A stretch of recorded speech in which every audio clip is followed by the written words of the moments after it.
இணைந்து எத்தியோப்பியா மக்களுடன் சேர்ந்து சண்டையிட்டு இத்தாலிய படைகளை தோற்கடித்து ஹெய்லி சலாசியை அரியணையில் அமர்த்தினார்கள். 1952 ஐக்கிய நாடுகள் சபை எரித்ரியாவை எத்தியோப்பியாவுடன் இணைத்தது.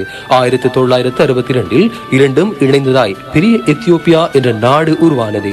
1973 மற்றும் 1974 ஏற்பட்ட கொடிய பஞ்சம் காரணமாக 2 லட்சம் மக்களுக்கு மேல் பட்டினியால் இறந்து போனார்கள்.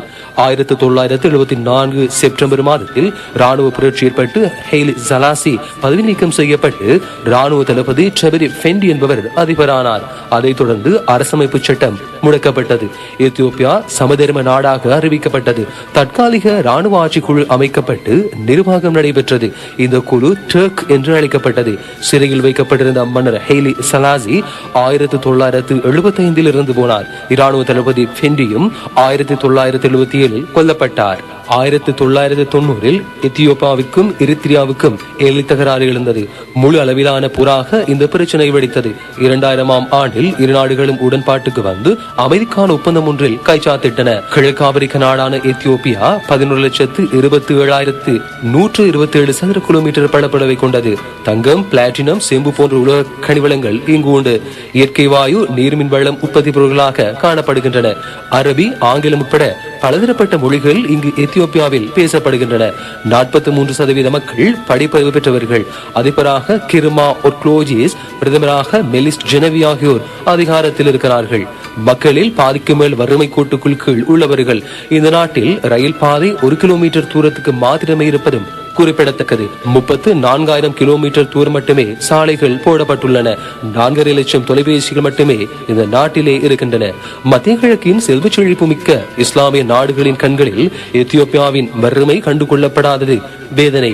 கிறிஸ்தவ மயமாக்கல் என்ற இயந்திரத்தின் சுழற்சி துரிதமாய் செயற்பட இதுவும் ஒரு காரணம்.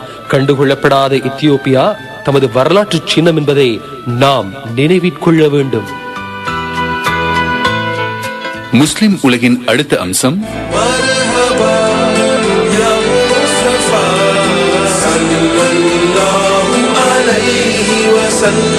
மரபுரிமை.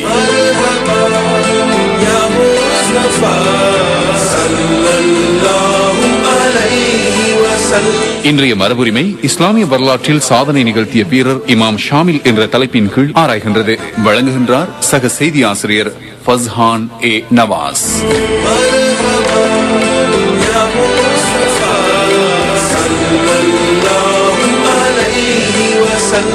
இஸ்லாமிய வரலாற்றில் சாதனை நிகழ்த்திய வீரர்களின் பெயர் வரலாற்றில் என்றும் நிலையாக பதியப்பட்டிருக்கின்றது.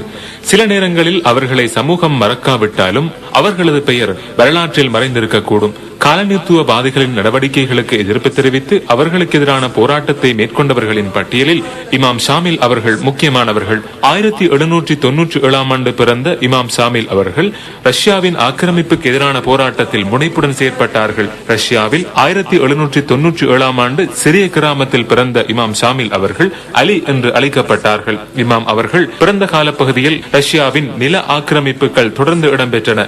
உஸ்மானிய கிலாபத்துக்கும் இது பல சவால்களை ஏற்படுத்தியது. இமாம் ஷாமில் அவர்கள் போராட்ட வீரராக மாத்திரமின்றி ஆன்மீக தலைவராகவும் சுதந்திர வீரராகவும் ஆசிரியராகவும் பணியாற்றினார். இமாம் ஷாமில் அவர்கள் இஸ்லாமிய சுதந்திரத்திற்காகவும் சுதந்திர அரசுக்காகவும் ரஷ்யாவுக்கு எதிராக போராடினார். இன்றைய செச்சினிய போராட்டத்தின் ஆரம்ப கர்த்தாக்களில் ஒருவராக இமாம் ஷாமில் அவர்கள் கருதப்படுகிறார்கள். இமாம் அவர்களின் வாழ்க்கை வரலாறு வித்தியாசமானதாகும். போராட்டங்கள் இடம்பெறும் போது மாவீரனாக காணப்பட்ட இமாம் ஷாமில் அவர்கள் போராட்டத்தின் இறுதியில் கைவிடப்பட்டவரை போன்று மாறிவிடுவார் என ஷுஹைப் எஃபந்தி அவர்கள் தபாக் என்ற நூலில் குறிப்பிடுகின்றார்.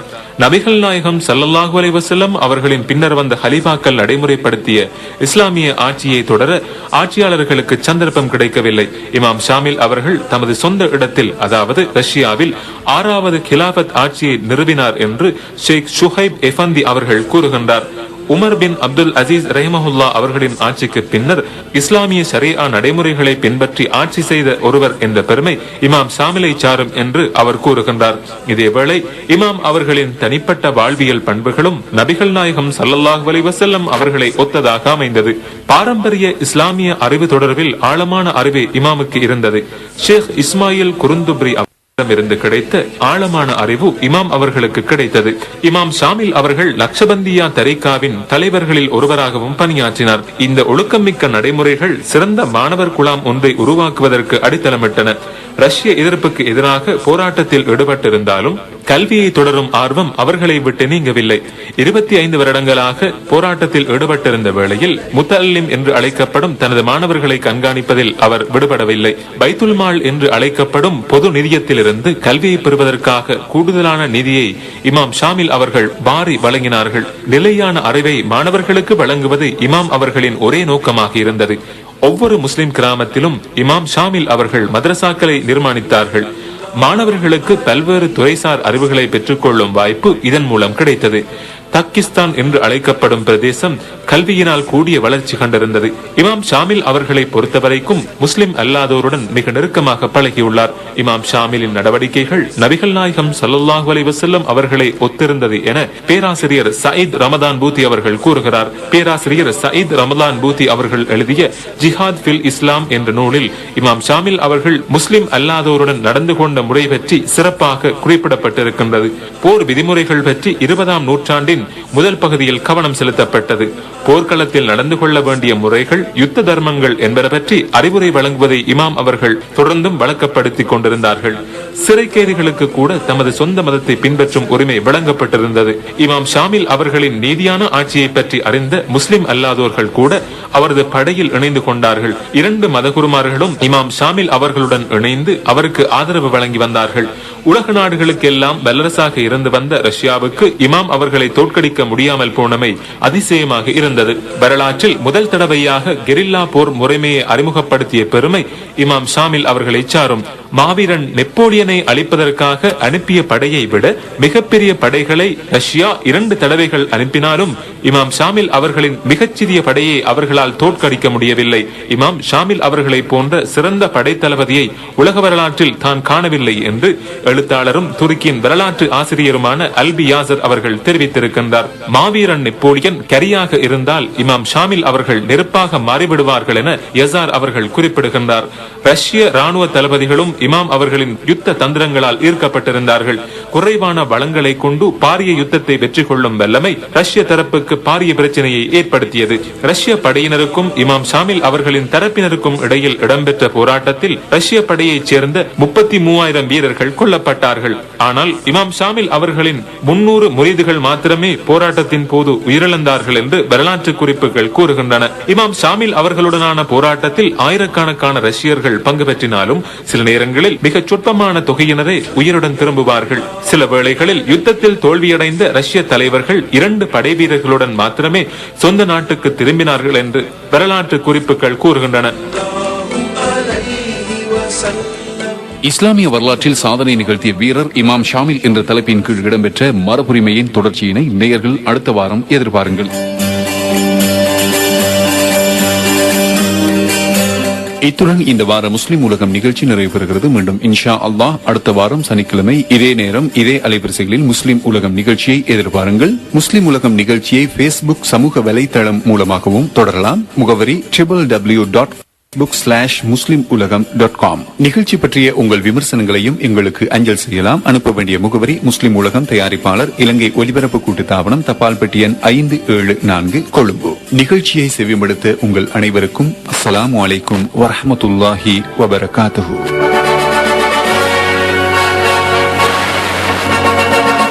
முஸ்லிம் உலகம் கேட்டீர்கள்.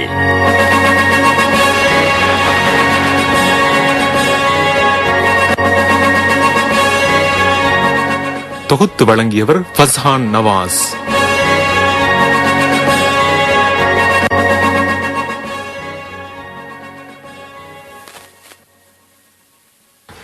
இலங்கை ஒலிபரப்பு கூட்டுத்தாபனம் முஸ்லிம் சேவை நேரம் 8:53. முஸ்லிம் நிகழ்ச்சிகளில் அடுத்ததாக இஸ்லாமிய கீதம் கேட்கலாம்.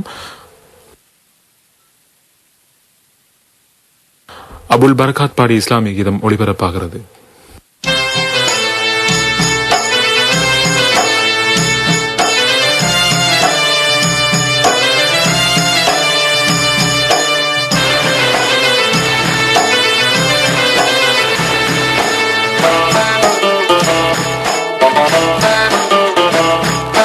Ya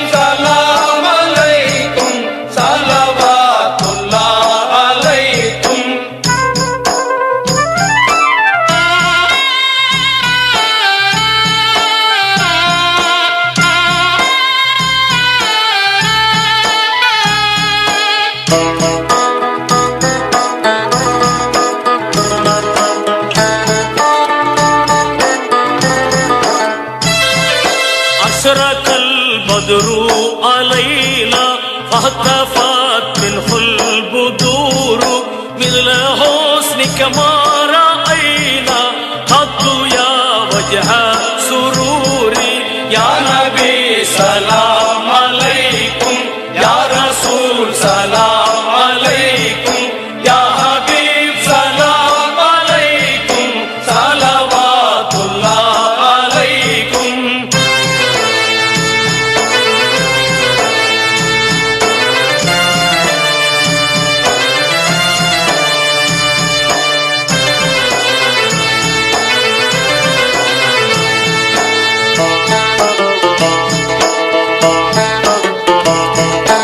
அந்த சம்சும் அந்த பதுரும் அந்த நூறும் ஃபௌக நூரி அந்த இக்ஸிரும் வாலி அந்த மிஸ்பஹு சுதூரி யா நபி சலாம் அலைக்கும் யா ரசூல் சலாம் அலைக்கும் யா ஹபீப் சலாம் அலைக்கும் ஸலவாத்துல்லாஹ் அலைக்கும்